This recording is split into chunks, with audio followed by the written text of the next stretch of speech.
یہ شیخ صالح تقی کے ساتھ پیش آنے والا سچا واقعہ ہے۔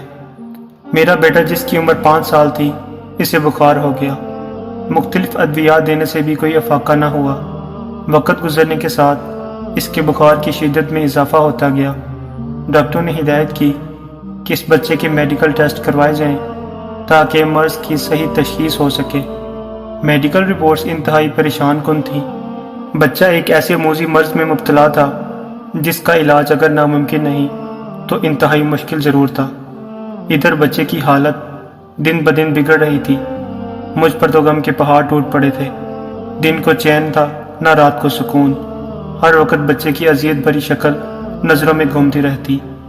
اچانک میری توجہ رسول اللہ صلی اللہ علیہ وآلہ وسلم کے اس فرمان کی طرف ہو گئی، اپنے مریضوں کا صدقہ کے ذریعے علاج کرو۔ میں رات کے وقت حسب معمول تہجد کے لیے اٹھا۔ میں نے کہا تاریکی میں صدقہ کرنا چاہیے تاکہ میرے صدقے کے بارے میں کسی کو کانوں کان خبر نہ ہو سکے۔ میں کسی ضرورت مند کی تلاش میں نکل کھڑا ہوا۔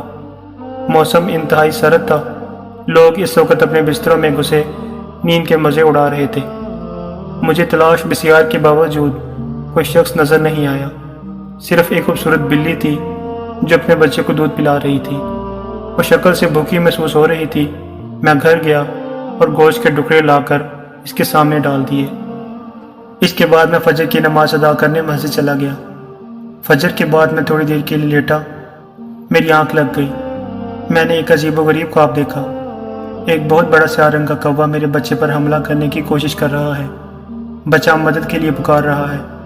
اچانک ایک طرف سے یہی سفید بلی نکلتی ہے اور کوّے پر حملہ آور ہو جاتی ہے اور پکڑ کر اس کے ٹکڑے کر دیتی ہے اور بچہ بالکل محفوظ رہتا ہے۔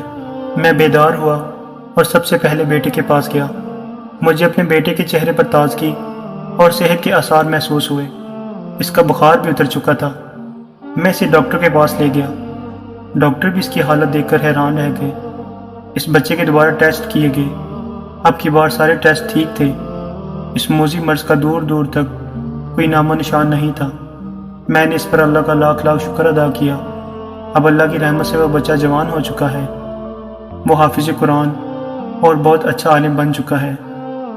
میں جب بھی اپنے بیٹے کو دیکھتا ہوں میری نظروں کے سامنے یہ واقعہ گھوم جاتا ہے۔